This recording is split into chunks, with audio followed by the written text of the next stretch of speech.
keep thinking about why we're doing this.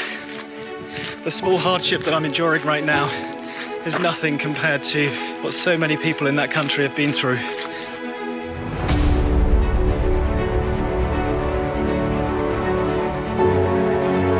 We started a company about 4 years ago, and I decided I wanted a foundation within the company to give it some balance. I've got some great friends who've got a charity called the Nepal Youth Foundation, and I decided I wanted to raise enough money to build a school. There are about 40 of us who are involved in Race to the Stones today. It's just been phenomenal. I've done different marathons and sporting events, but that is probably the toughest thing that I've ever done. It was the scale of what we were doing. You just thought, I've done 5 miles, I've got 55 to go. It was a long way and it was really hard, especially the last 10. It was an incredible weekend, and I surprised myself by completing it. What an absolutely epic day. The motivation was the foundation. The ability of a team to pull together and make a huge difference.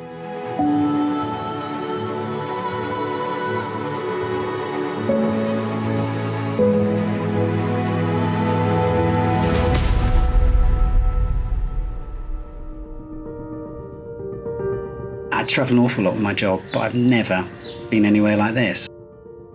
It's the first time I've gone away and had to have injections. I was quite anxious actually, because I've never done anything like this before. I've never been to this part of the world.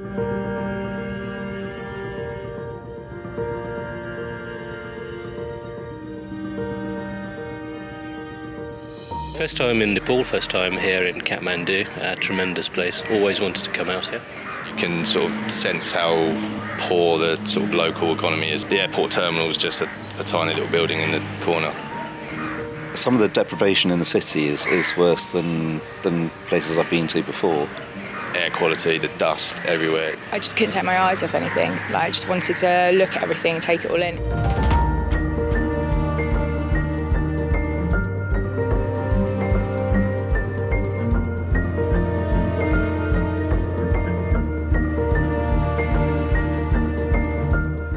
Ex-military, so to see the mental stress counselling was fascinating. Well, understanding our own servicemen who've come back recently and the lack of really mental rehabilitation, the understanding that is needed with everyone, whether it's a young child or it's an adult.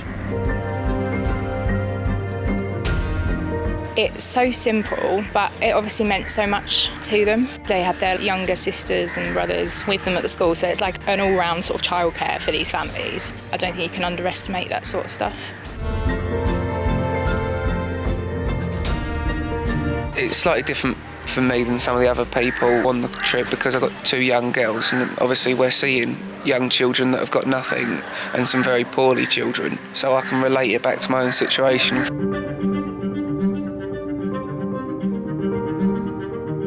I was amazed at how quickly and direct the results can be.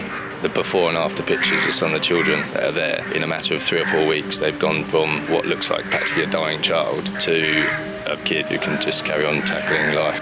I don't think anything that they were teaching is sort of groundbreaking stuff. It's very sort of common sense stuff. I suppose what surprised me was the necessity of getting that kind of education across to people. The malnutrition sort of gets overlooked by the healthcare services, so it's vital to the well-being of that child and probably all their siblings and their family.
The adults in Nepal actually don't work in Nepal. They get to an adult age and then they fly off to the Middle East mainly, and they really become indentured slaves. So the concept behind the vocational school at Olgapuri village is to give 18 to 25-year-olds an opportunity to learn a trade: electricians, plumbers, welders, and woodworkers.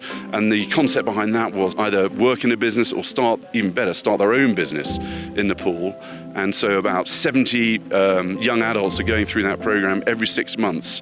And that seemed like an incredibly brilliant way to put the money that we raised to work. Seeing the kids when they were working with the metal, working with the wood, I mean, frankly, you could have been a secondary modern in a part of London. It wasn't second rate in any respect. They were getting sort of first-rate education. We hadn't really conceived of the scale of what we'd done, just the magnitude of the facility. You can always do something nice for charity. You can put a red nose on, you can do a marathon, but you never really see where that money goes at all. Done some work for other charities in the past, but I've never been able to see the end result, and this was an opportunity to do that. What you can get for that kind of money over here is really life-changing. I mean, it just makes me want to do more, actually. You just don't realise what you have until you see someone who doesn't have it. For a small charity, they do a lot of big work. But I don't think anything will match, kind of looking at what we achieved and, the 12 of us kind of all looking at each other and going, it's amazing.